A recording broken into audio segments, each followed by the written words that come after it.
블랙박스 원조, 마이딘 블랙박스 제공 6월 19일 저녁 뉴스를 보내드리겠습니다. 첫 번째 한국 뉴스입니다. 6.25 전쟁 납북 피해자들 후손들이 김정은에게 첫 손해배상 소송을 제기합니다. 6.25 전쟁 납북 피해자 가족들은 18일 북한과 최고 책임자인 김정은 국무위원장을 상대로 손해배상 소송을 제기하겠다고 밝혔습니다.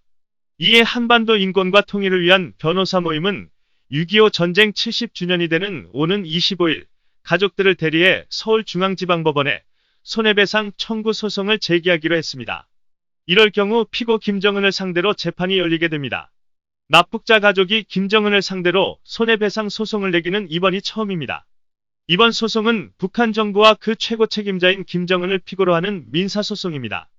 법조계에서는 보기 드문 사례로 기록될 것으로 보입니다.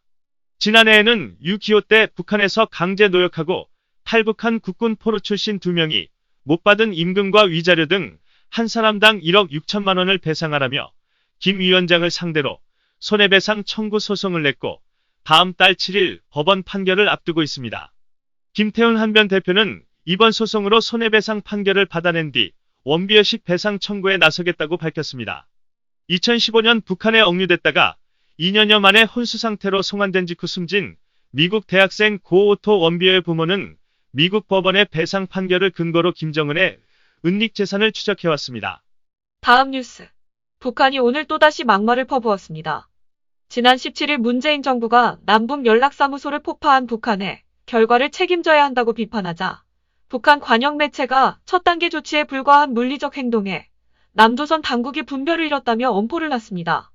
북한 관영 매체인 조선중앙통신은 19일 1000만 번 응징한 징벌이라는 제목의 논평에서 전례를 찾을 수 없는 비상식적이고 있어선 안 될 행위라느니 사태의 책임이 전적으로 북에 있다느니 강력히 대응할 것이라느니 하며 절간에 돌붙여도 웃길 추태를 부리고 있다며 이같이 막말을 퍼부어댔습니다. 청와대가 17일 윤도한 청와대 국민소통수석 성명을 통해 북측의 일련의 언행은 북측에도 도움이 되지 않을 뿐 아니라 이로 인해 발생하는 모든 사태의 결과는 전적으로 북측이 책임져야 할 것이라며 북한을 비판했었습니다. 그런데 조선중앙통신은 오늘 적반하장의 극치라고 맞받았습니다. 이어 북남 사이의 모든 접촉 공간을 차단해버리지 않으면 안 되게 만든 장본인은 다름 아닌 남조선 당국자들이라며 시인하기 싫고 책임지기 두렵다면 지난 2년간을 돌이켜보라며 대북 유화책을 펴던 문정부를 적격했습니다. 또 한미실무그룹이 정부의 무기 도입 등을 지적하면서 대북전단 살포도 다시 문제 삼았습니다. 그러면서 남조선 당국자들은 우리가 취하는 모든 조치들이 저지른 죄값에 상응하고 응당한 징벌이라는 것을 똑똑히 알아 경고하기도 했습니다. 다음은 한국 연예계 소식입니다. 미스터 트롯에서 4위를 한 트바로티 김호중이 지난 18일 오후 3시 한국노인인력개발원 본원 대교육장에서 열릴 손 소독제 기부 물품 전달식에 참석해 전국 팔도 할머니들을 위해 손 소독제를 기부했습니다.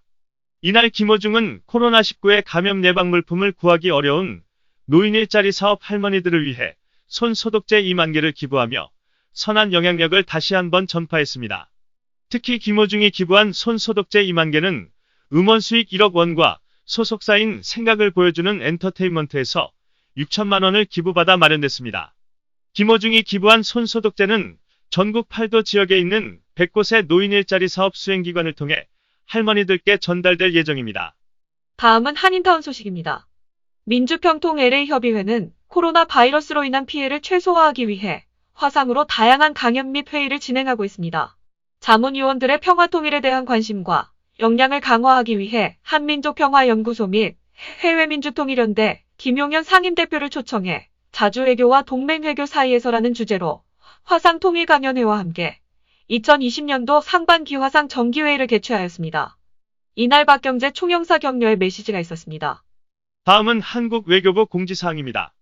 한국 외교부는 재외국민등록법에 의거 2020년 12월 30일을 기준으로 국내에 183일 이상 계속하여 거주 중인 재외국민등록자의 재외국민등록을 2021년 1월 중 일괄 말소 처리할 예정임을 공표했습니다. 상세 사항은 주 로스앤젤레스 총영사관 홈페이지에 영사 재외국민등록, 해외 이주 신고 분야를 참고하기 바란다고 밝혔습니다. 자동차 블랙박스는 역시 마이딘 블랙박스입니다. 이상 블랙박스의 원조 아이딘 블랙박스 제공, KUMC 6월 19일 저녁 뉴스를 마치겠습니다. 이상 이승주. 강수정이었습니다. 편안한 밤 되시기 바랍니다. 감사합니다.